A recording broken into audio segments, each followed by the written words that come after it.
जय हिंद प्यारे साथियों, स्वागत है एक बार फिर से आपको अपने परिवार गृह उत्तम में। तो दोस्तों, इस वीडियो में हम बात करेंगे जो AGT 3446 वैकेंसी है, उसमें छात्रों से अनुरोध है किसी तरह की रुकावट ना लाएं। आरक्षण को लेकर आयोग पहले ही बता चुका था। तो दोस्तों, सबसे ज़रूरी बात है जो ये बच्चे लोगों के कहने पे, भड़काने पे या किसी तरह से परेशान हो रहे हैं और शिकायतें कर रहे हैं कि वैकेंसी में आरक्षण को लेकर, रिजर्वेशन को लेकर, इन सब चीज़ों को लेकर आयोग पहले ही स्पष्टीकरण दे चुका था। जब स्टार्टिंग में वैकेंसी आई थी तभी बता दिया था उसने कि जो हमने रोस्टर निकाला उसमें खाली पदों के हिसाब से हमने रिजर्वेशन दिया है। ठीक है। अब जो रोस्टर निकलता है वो रोस्टर निकलता है किस कैटेगरी में कितने पद खाली हुए हैं। जैसे कुल टोटल मान लीजिए आप 10 पद हैं, 10 में आपके 5 जनरल के हैं, 3 हो गए OBC के और 2 SC हो गए। एक अंदाजा आप लोग लेके चलिए। 5 में मान लीजिए जनरल में 4 लोगों ने वो नौकरी छोड़ दी, दूसरे में ज्वाइन कर लिया।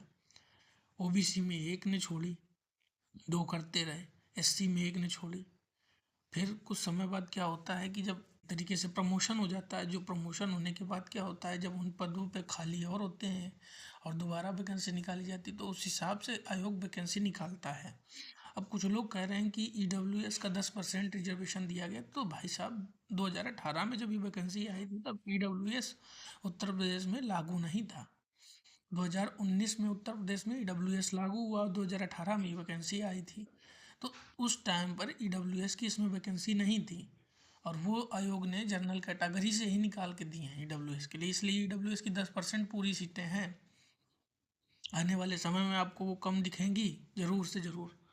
तो ये सारी बातें, और साथ ही साथ आप लोगों से एक बहुत ही बड़ा अनुरोध है कि अगर आप लोग इन सब गतिविधियों में शामिल होंगे तो आयोग की तरफ से साफ नोटिस दिया गया था नोटिफिकेशन में कि किसी भी प्रकार से अगर आप दोषी पाए जाएंगे तो आपके खिलाफ सख्त से सख्त कार्रवाई होगी। और साथ ही साथ भविष्य में होने वाली यूपी की जो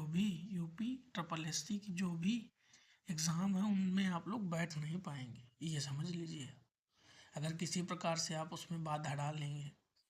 और साथ ही साथ मैं आपको बताऊं, जो जो उस बच्चे ने साथ ही साथ बात करें, जो उस बच्चे ने जिस बच्चे ने शिकायत की है तो उस शिकायत का रिप्लाई आ जाएगा 2-4 दिनों में। जैसे ही उसका रिप्लाई आएगा मैं आपको बता दूंगा। बाद बाकी आयोग पहले ही स्पष्ट कर चुका था, रोस्टर में उसने बता दिया था। उसके बाद लोगों ने RTI डाल के पता भी करने का प्रयास किया कि ऐसा क्यों है, वैकेंसी कम क्यों, 27% आरक्षण क्यों नहीं दिया गया है। तब भी आयोग में, माननीय आयोग के द्वारा से निर्देश दिया गया था कि उस कैटेगरी में जो रिक्त पद थे उसके अकॉर्डिंग वहाँ पर उन्होंने पद खाली निकाले। 27% रिजर्व पद हैं वहाँ, लेकिन वहाँ पद कम खाली है ना, इसलिए उस हिसाब से भाई प्रमोशन लगता है, कुछ लोगों का होता है, कुछ का नहीं होता, कुछ का डिले होता है, कुछ छोड़ के दूसरी ज्वाइन कर लेते हैं। तो इन सब चीज़ों को लेकर ये बात उसने स्पष्ट कर दी थी पहले। तो आप लोगों से अनुरोध है विशेष कि इन सब चीज़ों में लिप्त मत हो। अगर लिप्त होंगे तो आपको इसका हर्जाना आगे भोगने को मिलेगा। तो इसलिए जो वैकेंसी है उसको क्लियर होने दीजिए, आने वाली वैकेंसी की तैयारी कीजिए। अगर आपके नंबर कम है, लगता है आपका नहीं हो पाएगा, तो आने वाली वैकेंसी की तैयारी करिए। फालतू की चीज़ों में आप लोग मत पड़िए। लोगों को कहने पे परेशान होने लगते हैं और उन सब चीज़ों में कोई कोई मतलब नहीं रखा है। तो इस चीज़ पर थोड़ा सा विशेष फोकस कीजिएगा और ध्यान दीजिएगा।